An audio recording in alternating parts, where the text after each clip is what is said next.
მოგესალმებით, ძვირფასო შენერებო და მეგობრებო. დღეს მე ვიყავი ქალაქში, საღამოსკენ სადღაც 8 დღის მერე წავედი და რომ მოვედი იმის შემდეგ ცოტა ხანი დავჯექი გარეთ. მერე მომშვიდა ძალიან, ტანზე არც კი გამიხდია და გარეთ რომ მეწყენდა სასის გამოპრანჭული საყურებით. ახლა გადავწყვიტე ვიდეო ჩამეწერა. დღეს მზის დაბნელება რუსეთის 5 ქალაქში შეუძლიათ ამ პროცესს ადევნონ თვალი და მე მინდა თქვენ ახლა შემოგთავაზოთ ალფრედ ბილეკის მეორე ვიდეოს გაგრძელებას პირველისა, სადაც ის ყვება ცოტა ნაცნობი ფაქტებზე ჩრდილოვანი პროექტების ისტორიიდან. მაშ გავაგრძელოთ. ფილადელფიული ექსპერიმენტი ჩატარდა ფილადელფიური სამგენო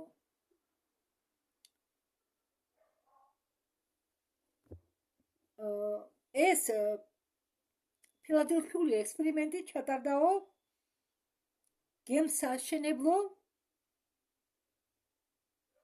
ტერიტორიის გაღმა უпростоრად ქალაქის მოპირდაპირედ. მას ერქვა ინგლისური ასობით წერია აქა Red Behar. ეს ის ადგილია, სადაც იყო განლაგებული ფილადელფიური სამშენებლო ქარხანა. და ეს ქარხანა შეიძლება დღეს არ იყოს იმ ტერიტორიაზე. შემდეგ წელს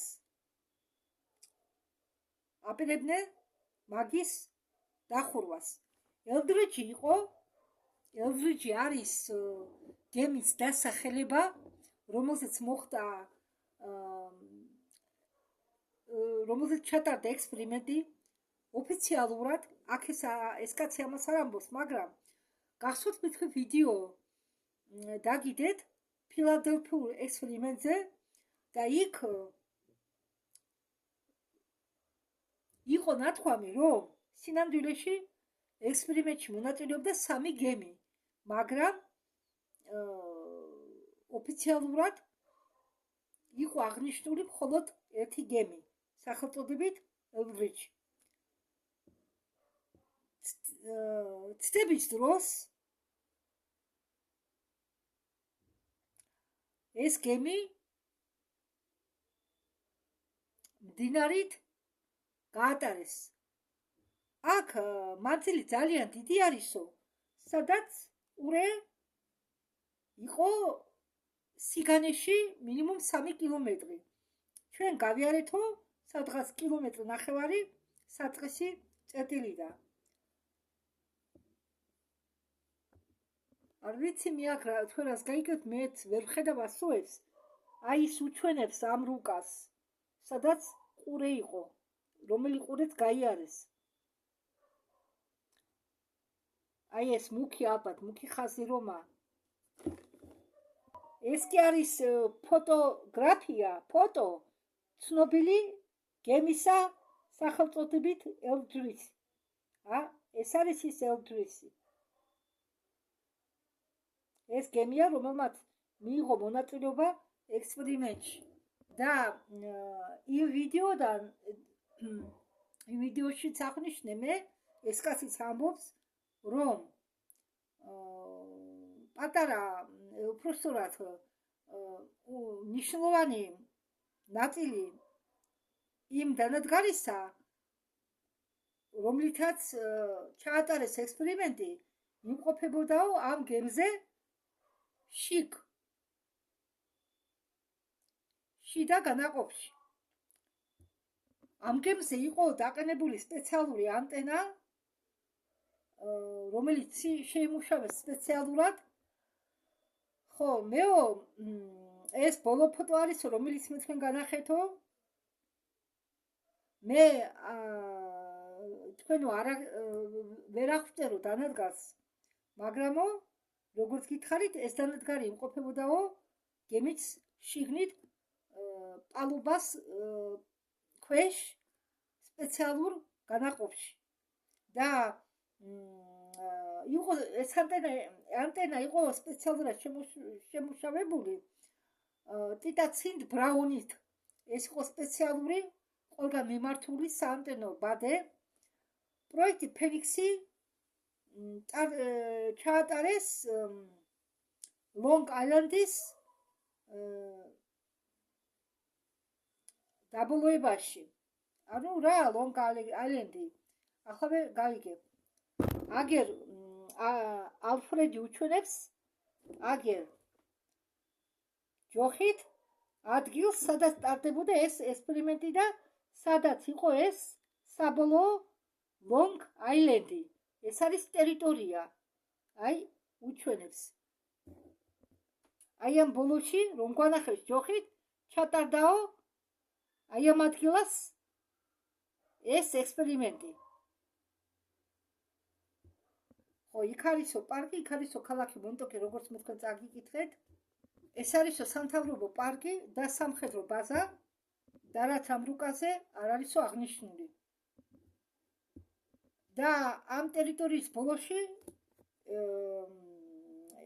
იყო განლაგებული ფორტ ხერო, რომელიც აშენდაო 1911 წელს პირველი მსოფლიო ომის დროს და იყო დატოვებული 1886 წელს იმის შემდეგ, როდესაც ყველა ცდები დასრულდა. ეს იყო განლაგება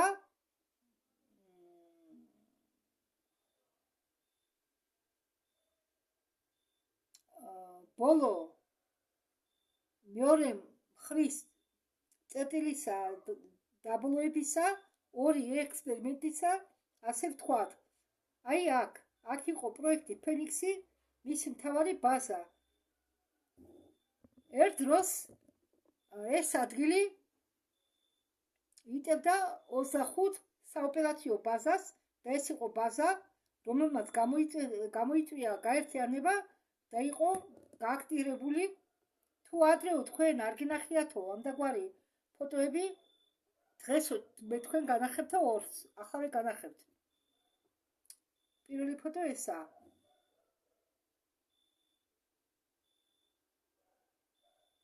იქ შორს დააკვირდით, აქ აი ამ ადგილზე რაღაც მოჩანს.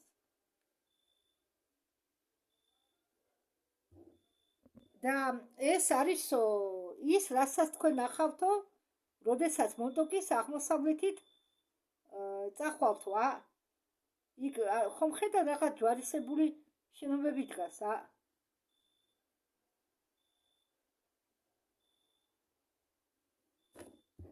მე ახლა გავადიდე ეს ფოტო, კარგად არ ჩანს, მაგრამ აქ თუ დააკვირდებით შენობები ჩანს. ანტენებით. აი ეს შენობებია და ანტენები აქვს თავზე.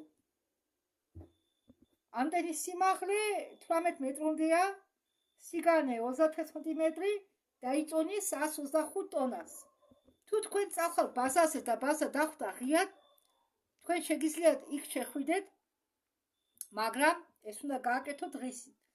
ამ კოშკს აქვს სიმაღლე 8 სართულიანი სახლისა და ანტენასთან ერთად მისი საერთო სიმაღლეა მიახლოებით 55 მეტრი. ჩვენი შეფასებით. მე ახლა მე თქვენ განახებთ მეორე ფოტოს.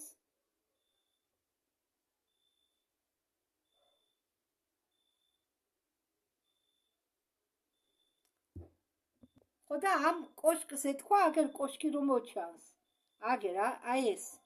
ამ კოშკზე თქვა, ამ კოშკის სიმაღლე არისო 8 სართულიანი სახლის სიმაღლე.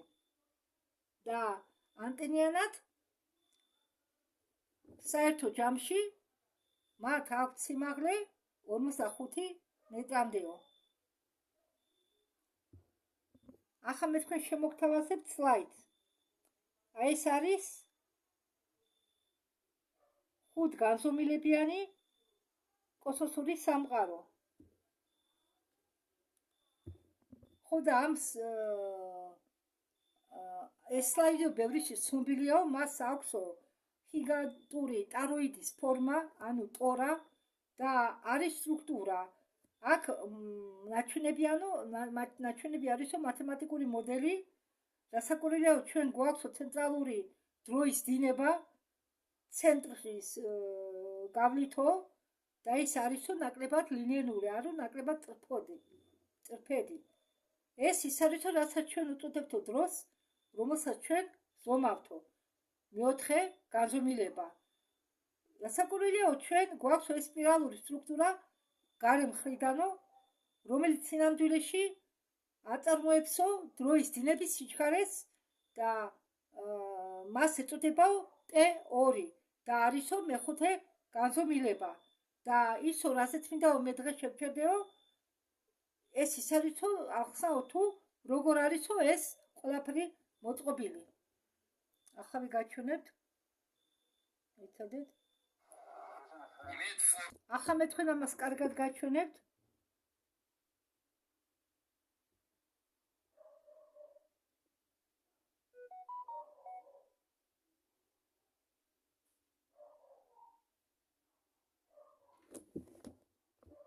მე ხა თქვენ განახერთ თუ რას ხატავს ეს პიროვნება. Это немного кривовато, но я не очень хорошо рисую. Мы назовем их 1, 2 и 3. 3 измерения физической реальности, какими мы их знаем. Сами განზომილება. И согласно теории Эйнштейна и других, время идет под прямым углом. Назовем его 4-м измерением.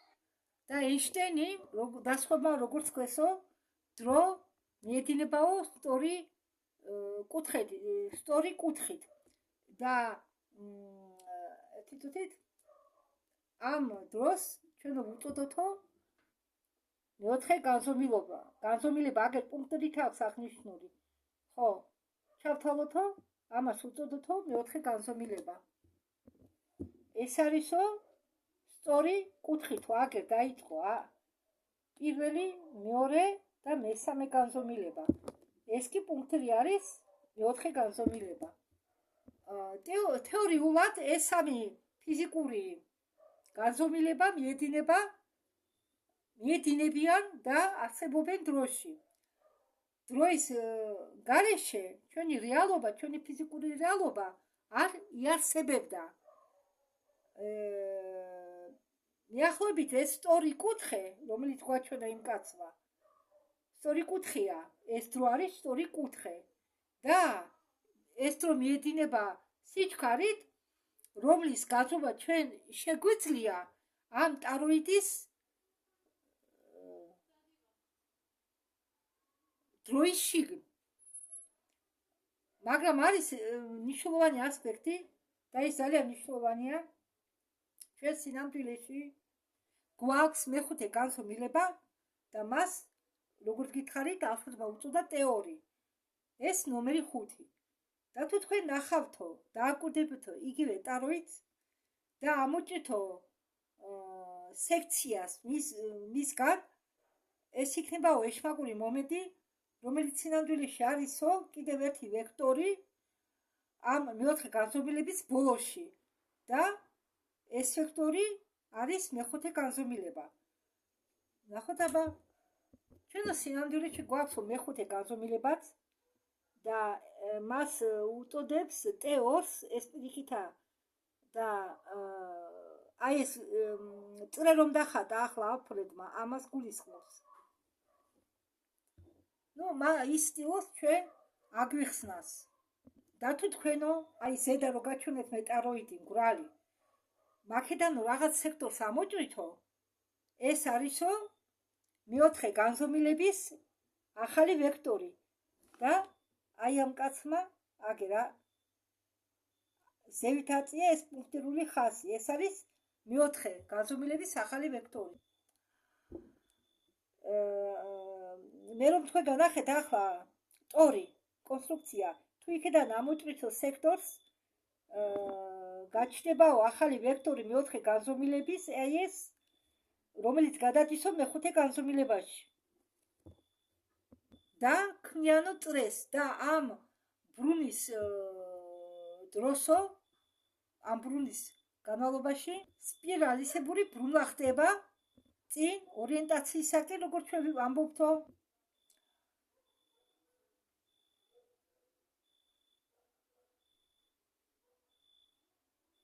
თეორიულად არ მახსოვს გათიშული ყოფილა და ისე ვლაპარაკობდი. ამიტომ თუ გამიორდი არ გამიბრაცეთ, არ გამიხსენდეთ.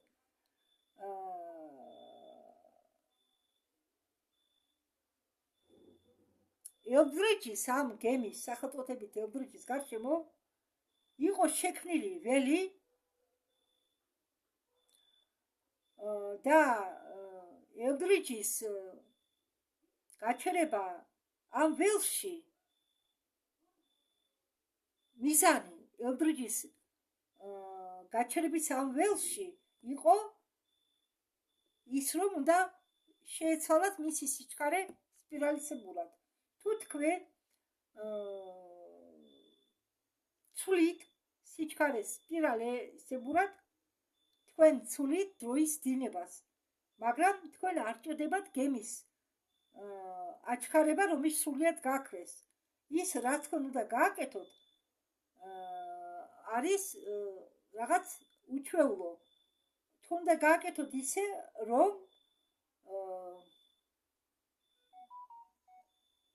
ის, რაც უნდა გაეკეთებიათ მაგათ, ვინც ეს ექსპერიმენტი ჩაატარა, ორი დიდი განსხვავებაა. თუ ისაუბრებთ, თუ ილაპარაკეთ და თან შეხედავთ ამ ტაროიდის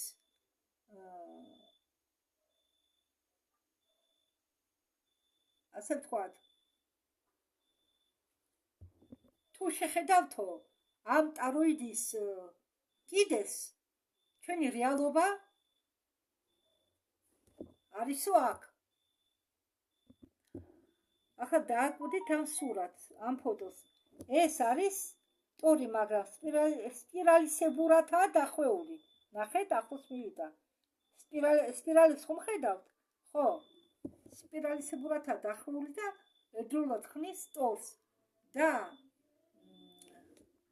ესე იგი, რაც მაგათ უნდა გაეკეთებიათო და რაც მაგათთან გააკეთესო, ორი განსხვავებული ნიშნულობის არისო. და თუ შეხედავთო ამ ტაროიდის კიდეს, ჩვენი რეალობა იმყოფებაო აქ. ახლა განახეთ, ჩვენი რეალობა მდებარეობსო აქ. ნახეთ, ფანქარი რომ აქვს, ფანქარი რომ ხელში უკავია და ფანქისტორი რომ უყურებს წერტილს, აი იქ, იმას გულისხმობს. ჩვენ გვაქვსო მეორე რეალობა 90 გრადუსით, აგერ აღნიშნა ეს პირველი რეალობა, ეს მეორე რეალობა. განახეთ ახლა.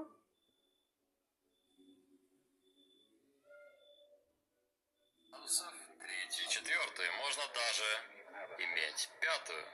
Реальность того порядка აგერ.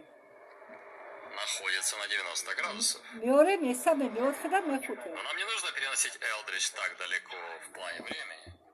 Вы вращаете его по окружности этого тороида, и то, что вы делаете, вы начинаете идти вокруг, ускоряя спираль.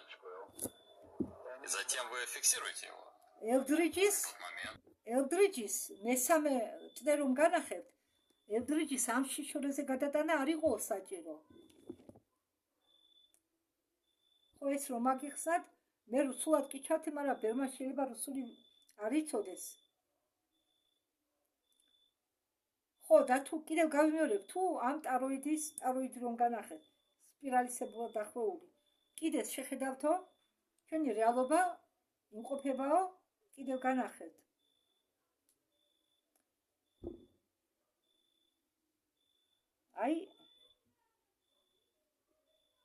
აი აქ, ზევით უყურეთ, აი აქ. ხო, და მან დააწერა ამას პირველი რეალობა. დაწერა მეორე რეალობა, დაწერა მესამე რეალობა, მეოთხე რეალობა. ჩვენ გვაქვს რეალობა 90 გრადუსით, მესამეც და მეოთხეც. შეიძლება მეხუთეც რეალობა გაჩნდესო. მეორე, ესე იგი, მეორე რიგის რეალობა არის განმაგებული 90 გრადუსზე. ჩვენ არ გვჭირდება ელდრიჯის მასე შორს გადაყვანა დროის პლანში, დროის გაგებაში. თქვენ ამ ელდრიჯს ატრიალებთო წრეზე ამავე ტაროიდისაო და ის, რასაც თქვენ აკეთებთო, ნიშნავს, რომ თქვენ იწყებთო წრეზე სიარულს თან ამ სპირალს აჩქარებთო და შემდეგ თქვენ აფიქსირებთო მათ იმ მომენტშიო და შემდეგ უბრუნდებითო ჩვეულებრივ სიჩქარეს, ისე რომ 60 გრადუსზე ელდრიჯი გახდეს ოპტიკურად უხილავი და არ ჩანდეს რადარებზე და თუ თქვენ შეჩერდებით უფრო ზევით, ვთქვათ 45 გრადუსზე, ის ხდება უხილავი რადარებისთვის, მაგრამ ოპტიკურად ხილული, ხილვადური, ან მაპატიეთ თუ არასწორად თქვი. მაგრამ თლად მასე არ არის საქმე, თქვენ ატრიალებთ მას და გიკავიათ წრის შიგ. ის რაც განლაგებულია წრის მიღმა, თეორიულად ამაზე თქვენ არ უნდა იფიქროთ, ამდაგვარი იყო თეორია.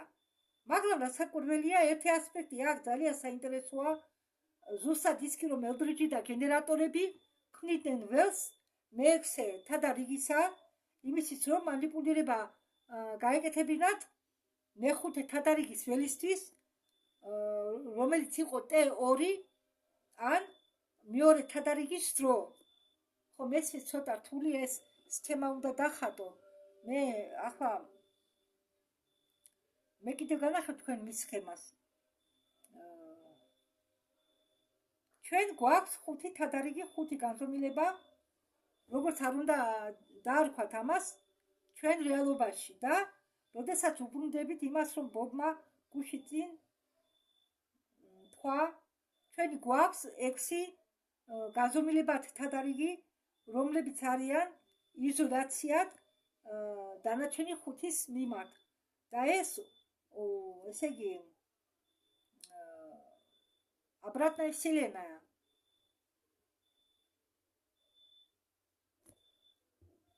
და საპირისპირო სამყარო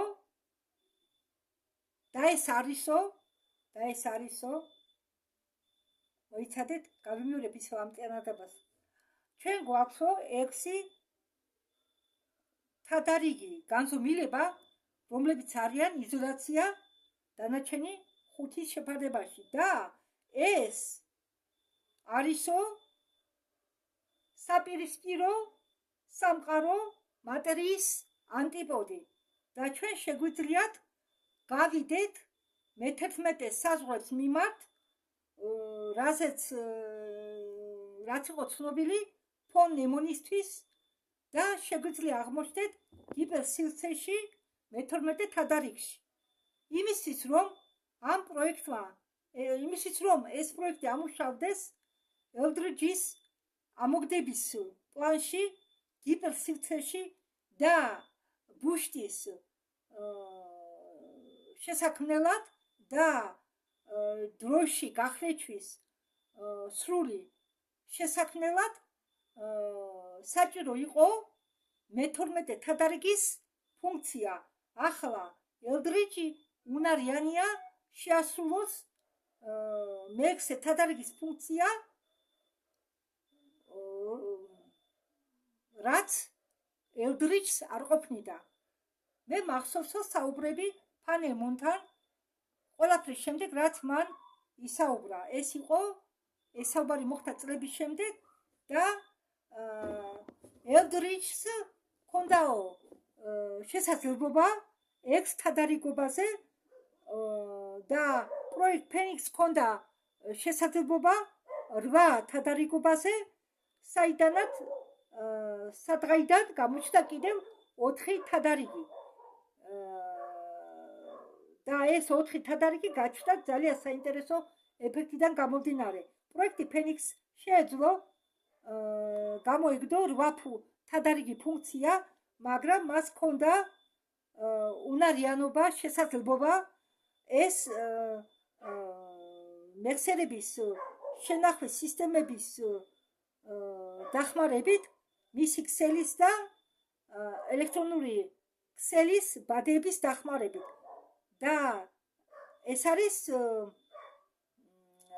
ეს ქსელები არის ენერგიის შესანახი ქსელები და თავისი კონსტრუქციის თანახმად დახმარებით, ამ კონსტრუქციის დახმარებით მათ შეძლეს შეენახათ ეფირული თადარიგები ენერგიისა და რადგან ეს იყო ქსელი 25 თადარიგობითი 25 თადარიგობითი ფუნქციები ჰქონდა. მას შეეძლო შეენახა ენერგიის 25 თადარიგი და ეს აღწევდა 25 თადარიგს. და როდესაც თავდნენ სისტემას და სადგურს, როდესაც ჩართეს ეს სისტემა და ეს სადგური 1 აგვისტოს და დატოვეს ის ჩართულ მდგომარეობაში შეუწყვეტლივ მიახლოებით 24 საათის განმავლობაში ხდებოდა ის, რომ რადგან ისინი გადიოდნენ მთელ ამ ტაროიდის დროს, მაგათმა დაუმატეს თითო თადარიგობა რეალობას. უბრალოდ დაუმატეს რეალობის თითო თადარიგი. დაიბენით ხო? მე ვცდილობ აგიხსნათ. და მეხუთე დღისთვის ექსპერიმენტის მეხუთე დღისთვის ისინი იყვნენ უკვე მე-12 თადარიგობაში და 12 აგვისტოსთვის ისინი იყვნენ უფრო მოშორებით, რადგან სადგური მუშაობდა უწყვეტლივ და მათ იმედი ჰქონდათ, რომ ავარიები არ მოხდებოდა. ავარიები არ იყო. მადლობა პრესტონ ნიკოლს და მის ინჟინრობის ოსტატობას. ყველაფერი აგრძელებდა ჩვეულებრივ მუშაობას. ახლა სხვა ასპექტი, რომელიც არ იყო ცნობილი ჩვენთვის. ეს იყო ბიორიტმების პრობლემა. დედამიწის ბიორიტმებს მე გამოვსახავ მათ პიკებზე. ახლა განახეთ. Обычной скорости. Ну, изобразить как синусоид. Вот так. ეს არის დედამიწის ბიორიტმი. ალფრედმა დედამიწის ბიორიტმი ასე გამოსახა. წავგესებურად. ეს ბიორიტმები ქმნიან კბილებს. 12 აგვისტოს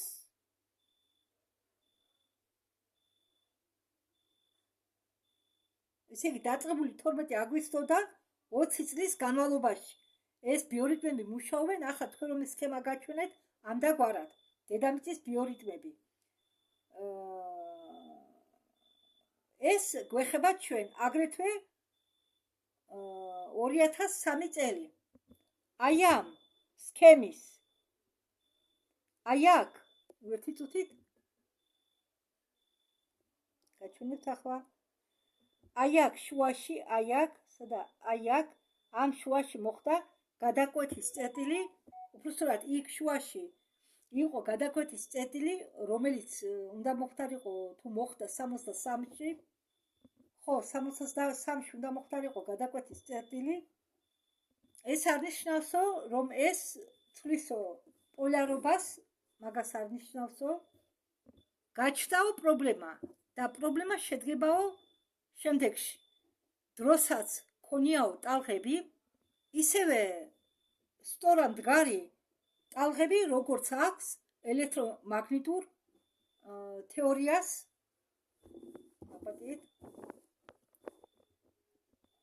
გადაცემის დენის გადაცემის ხაზებზე. და თუ ეს ტალღები არ ჩააქვრე, როგორც საჭიროა, მისი ტალღისებური წინააღმდეგობა და ახლა სხემატურად დახაზავს ეს კაცი და გვაჩვენებს თუ ეს როგორ გამოიყურება.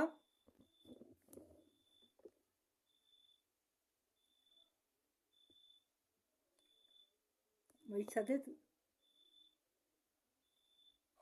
12 августа и 12 августа. აი ეს С არის интервалами в 20 лет. Это те, которые касаются нас. ანუ 12 აგვისტოდან წინა წლის 12 აგვისტოდან შემდეგ წლის 12 აგვისტომდე, შემდეგ მეორე წლის 12 აგვისტომდე. ის შემოხაზა ახლა მამან. აი შემოხაზა. ეს დახაზა უფრო სწორად. და ეს სხემა გრძელდება, აი ეს სხემა გრძელდება 2003 წლამდე. ბოლოში 2003 წელი დაწერა. აი აქ იმყოფებოდაო ელდრიჯი, სანამ გადაადგილდებოდაო.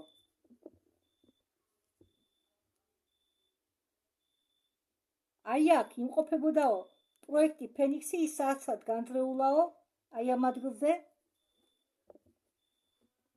და 63-ის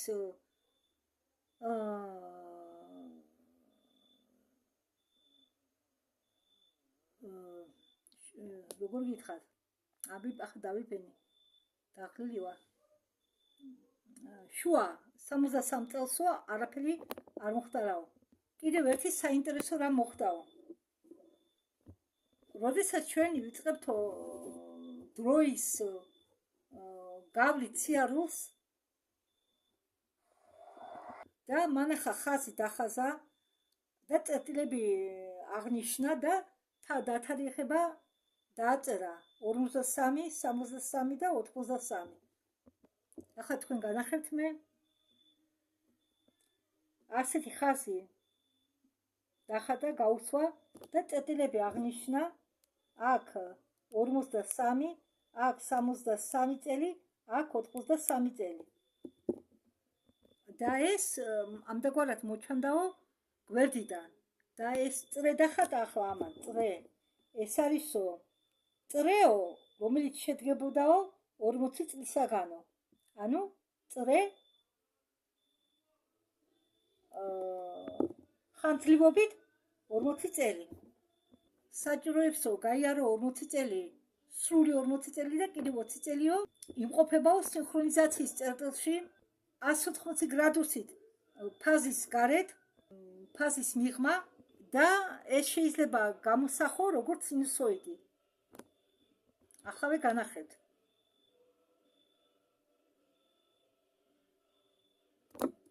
წუთით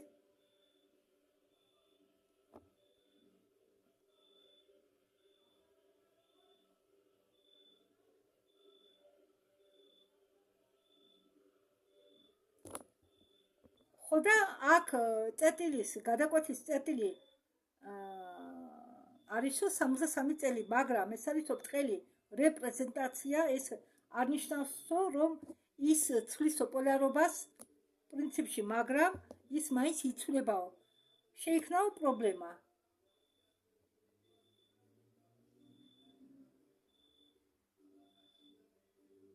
მე არ გამიკვირდა? არა, მე არ გამომიტოვებია, რადა თითქოს მეორდება. არა, ეს ჩემი ბრალი არა. ხოლმე ხანდახან განმეორებით უშვებენ ერთ და იგივეს. კარგით, მოდით გავაგრძელოთ. ახლა დავიბნევი მეც და თქვენს და გავგნებთ, ამიტომ გავაგრძელოთ, უკეთესია. დროს აგრეთვე აქვსო ტალღები, ისეთივე მდგარი ტალღები. ხო, მეორდება ეს კაც, ეს უკვე თქვა მაგა. რომელიც არისო ელექტრომაგნიტურ თეორიაში გადაცემის ხაზებზე. და თუ ეს გადაცემის ხაზი არ ჩააქრეო, მისი ტალღისებური წინააღმდეგობა იზრდებაო. ხო, იმეორებს.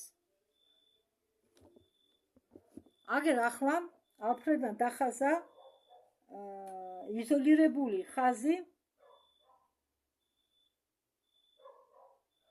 დროის ტალღებისა, რომლის წინააღმდეგობა ჩამქრალია, ელექტრომაგნიტური წინააღმდეგობა და ისინი თანაბრად არიან განაწილებული მუდმივი დაძაბვით და ჩვენ აქ, როდესაც საუბრობთ მდგარი ტალღის კოეფიციენტზე ერთის მიმართ ნიშნავს, რომ ჩვენ გვაქვს იდეალური გადაცემა და არანაირი ტალღები არ ირეკლავენ უკან.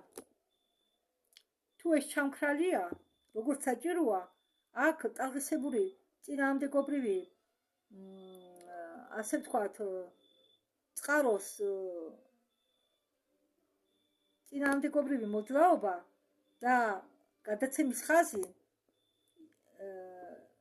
ხაზიდან იწყება ეს ყველაფერი. ეს ყველაფერი იზრდება და იწყებს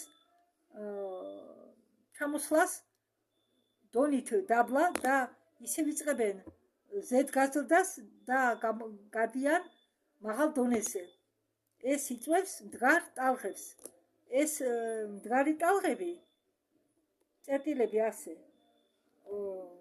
მიდიან და ისევ ბრუნდებიან.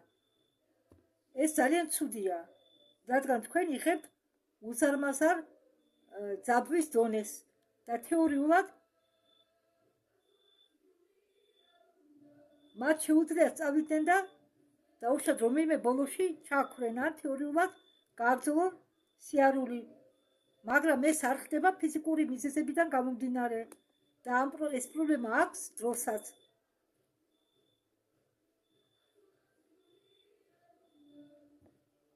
თუ თქვენ გააქვთ ეს მდგარი ტალღები, თქვენ აღმოაჩენთ, რომ დროის ფაქტორი ამდაგვარად იქცევა. მდგარი ტალღები იწვევენ მდგარი ტალღების მოვლენას, რომლებიც დადიან იქეთ-აქეთ. თუ თქვენ იწყებთ 63 წლის წერტილიდან ყურებას, გადაკვეთის წერტილიდან და შექმნით უკან მობრუნებულ დროის ტალღას, თქვენ მიიღებთ რეალობაში, რომელშიც თქვენ მუშაობთ,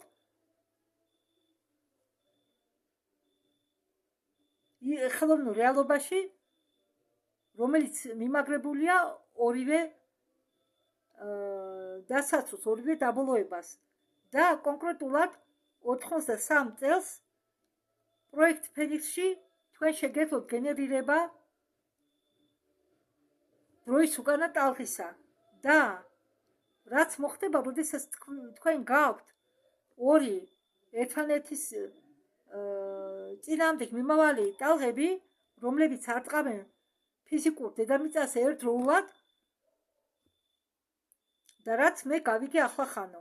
დოქტორ ფან ნემონმა იცოდაო, რაში იყო პრობლემა და მან იცოდაო, თუ რა შეიძლებაო მოხდარიყო და მათ მოუწიათო შეექმნათო სპეციალური გუნდი კრიტიკულ რიცხვამდე 12 აგვისტომდე, ოღონდ ეს 12 აგვისტო იყო 83 წლისა. ხო, ანუ მათ შექმნეს გუნდი კრიტიკულ დათარიღებამდე 1983 წლის 12 აგვისტომდე, იმისთვის რომ ეს პრობლემა გაეუქმებინათ. მათ რომ არ გაეუქმებინათ ეს პრობლემა და არ ეპოვათ საჭირო გუნდი, რომელიც შედგებოდა 4 მეცნიერისაგან, რომელშიც შედიოდა ფან ნემონი, მეორე ადამიანი, კიდევ შედიოდა იქ, რომელსაც მე ვერ დავასახელებო, რადგან მას არ უნდაო, რომ მისი სახელი გაჟღერდესო და შედიოდაო 2 მეცნიერი უკვე მომავლიდან. დიახ, თქვენ არ მოგესმათო, ამ გუნდში შედიოდაო 2 მეცნიერი მომავლიდან, რადგან მონტოქში შეეძლოთო სიარული მომავალშიც, უბრალოდ მოგზაურობა შეეძლოთო მომავალშიც და წარსულშიც და მაგათმა შეაგროვესო გუნდი 4 ადამიანისაგანო. მაგათმა გადაადგილესო დანადგარი 63 წელს იმისთვის, რომ მოეწყოთო ამ ტალღების ჩაქრობა, რადგან მაგათმა იცოდნენ, რომ თუ ეს დროის ტალღები თუ ამ დროის ტალღებს ჩააქრობნენო, ამით შეიძლებოდაო თავიდან აგეცილებიაო დროის ტალღის უკანა დარტყმა. უკან მობრუნებითი მოიცადეს სწორად უნდა აგიხსნათ. ესე იგი, ამით მაგათმა აიცილეს თავიდან დროის ტალღის უკან მობრუნება და ამით დარტყმა მათ დროზე. ანუ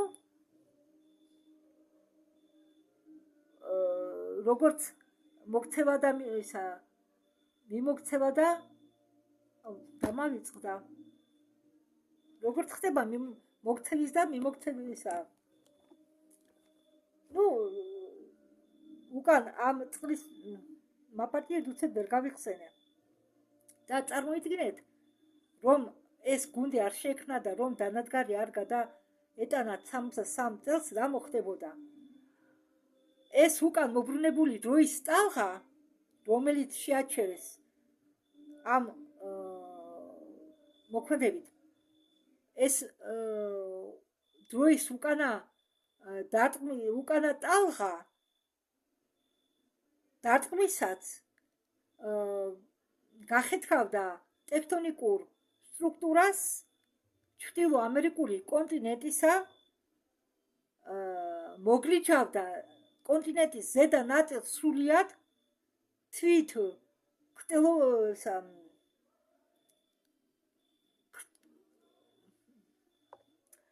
ენაზე მეբნება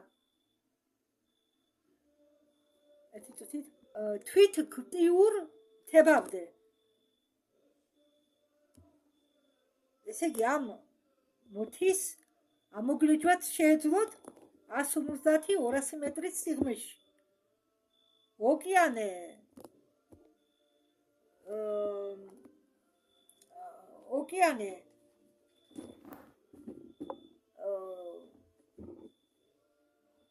ოკეანის წყლები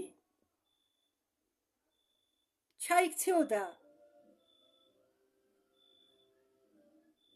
იქ ამ შექმნილ ორმოში, იმიტომ რომ ეს დროის ტალღა, რომელიც მობრუნდებოდა და თუ ის დროის ტალღა ამ დროის ტალღას არ შეაჩერებდნენ წინასწარ, ესე კონტინენტის ნახევარს მოგლიჯავდა ამ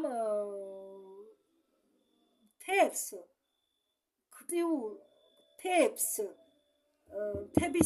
ამ თევზს ძირში ამოთხრიდა სადღაც 150-200 მეტრის სიღრმეში ჩაფულ ქტევს და ამ სიცარიელეში ჩაისხმებოდა ოკეანის წყლები და ჩვენ დაუბრუნდებოდით ქვის ხანას მომენტალურად. და ეს ის არის, რაც მათ ელოდათ და მათ უნდა თავიდან აეცილებინათ ეს კატასტროფა. რადგან მე თქვენ დღეს გელაპარაკებით, ესე იგი ეს მათ გამოუვიდათ, თორემ ჩვენ აქ დღეს არ ვიქნებოდითო. ეს იყო ნამდვილი პრობლემა და ეს პრობლემა მაგათმა გამოასწორეს. ამ პროექტს ჰქონდათ კოდური სახელი და ამ სახელით იყო არ დაბრუნება ატლანტიდაში. ძალიან საინტერესო პარალელი. მე დარწმუნებული ვარ, რომ ზოგადმა თქვენმა იცით ისტორია ატლანტიდაზე და გახლეჩვა დროში იყო შექმნილი დამატებითი პრობლემების გარეშე. უცხოპლანეტელებმა მიიღეს ის, რაც უნდათ, მყარი მიწის ჩათვლით, ამიტომ მე დარწმუნებული ვარ, რომ მათ არ უნდათ მიწის მიღება ნახევარსფეროს გახლეჩილი ნახევარსფეროთი, რადგან რაზმი ჰქონდა მათ აქ მოსვლას, მათ სჭირდებოდათ სრული პლანეტა, დაუზიანებელი პლანეტა, სრული საზოგადოებით და სრული ცივილიზაციით.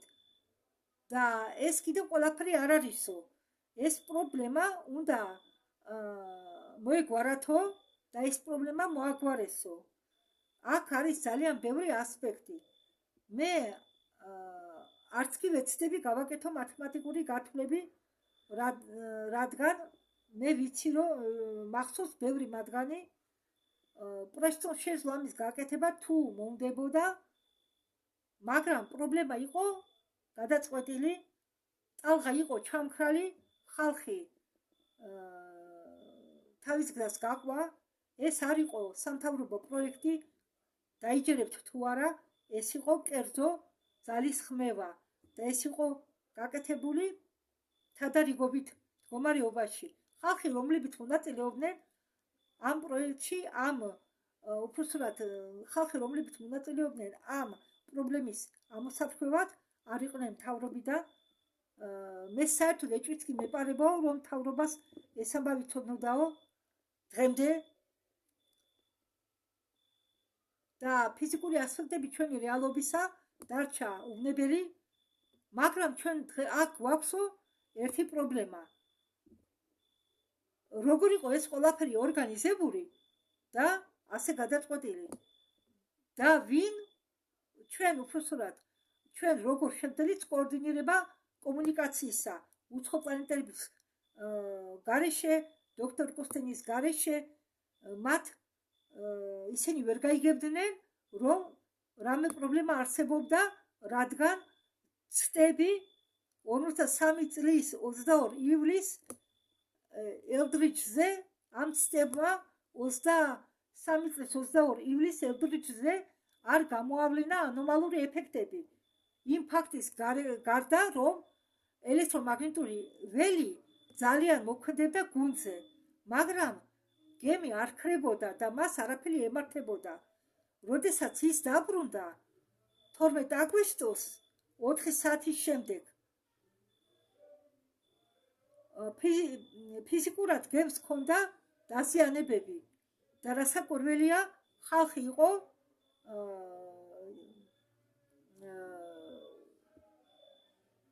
ჩაფლული ამ პალუბაში, კედლებში, გემის კედლებში. ეს კი იყო ძალიან სერიოზული პრობლემა. ეს პრობლემა ამ პერსონალთან შემდეგ იყო გადაწყვეტილი.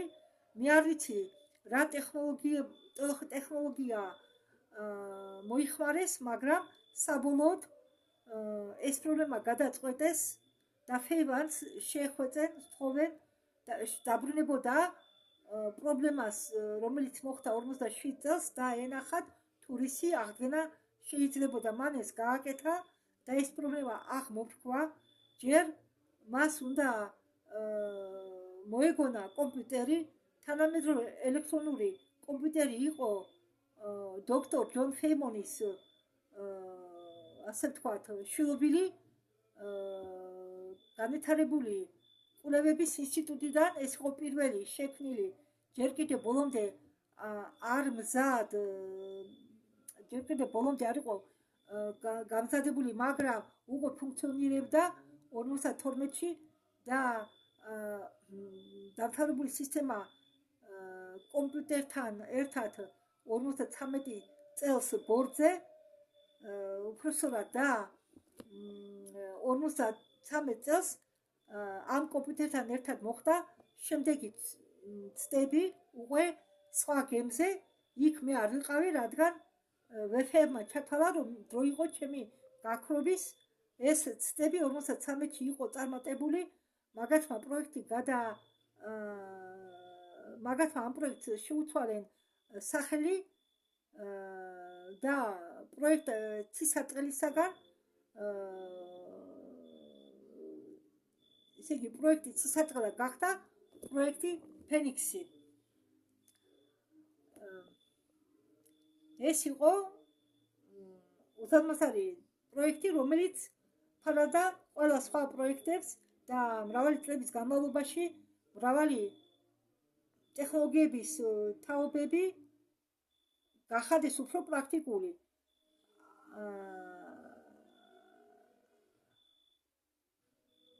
და ეს სისტემა არის სრულიად მუშა.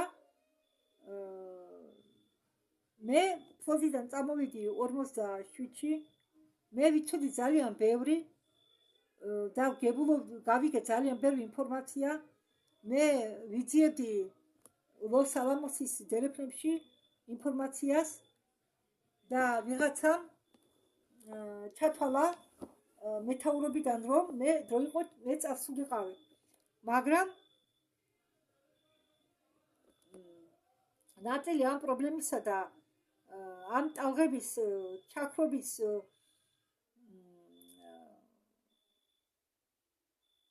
უпроსტად ამ ტალღების ჩაქრობა 53-დან 83 წლამდე, როგორც ჩანს ლევესონის ნანგარიშებიდან, ეს იყო ამ მდგარი ტალღების ეხო, რომლებიც გრძელდებოდა კიდევ 20 წელი 2003 წლამდე და ეს ნაწილი უნდა ჩაიქროთ. შემდეგ ჩვენ უკვე არ ნერვიულობდით იმის გამო, რა იყო აქამდე და არ ვიცი როგორ გააკეთეს ეს, როგორ მოაგვარეს ჩვენ გავხდით სტაბილიზირებადი ფაქტორები მთელი ამ მატრიცაში, მატრიცის დროში, გავხდით ლევისონის დროის სტაბილიზატორები,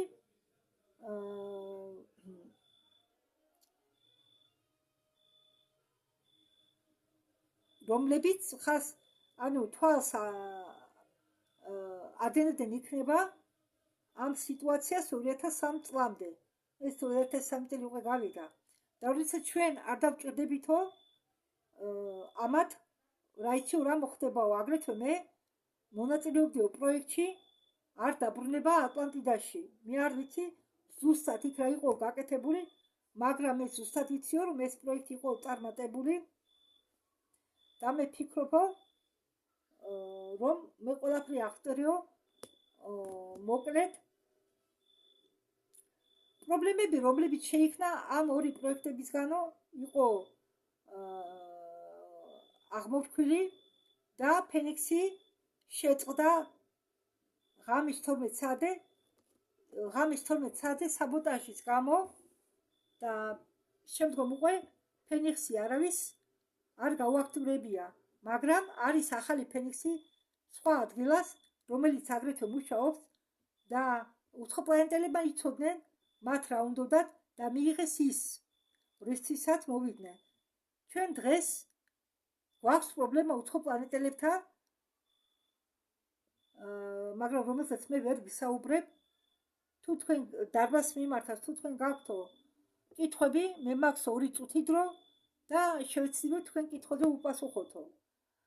ერთმა ქალიშვილმა კითხა, თუ უცხოპლანეტელებსო აქვენო ამდაგვარი ტექნოლოგიები, მათ რისთვის სჭირდებითო ჩვენ?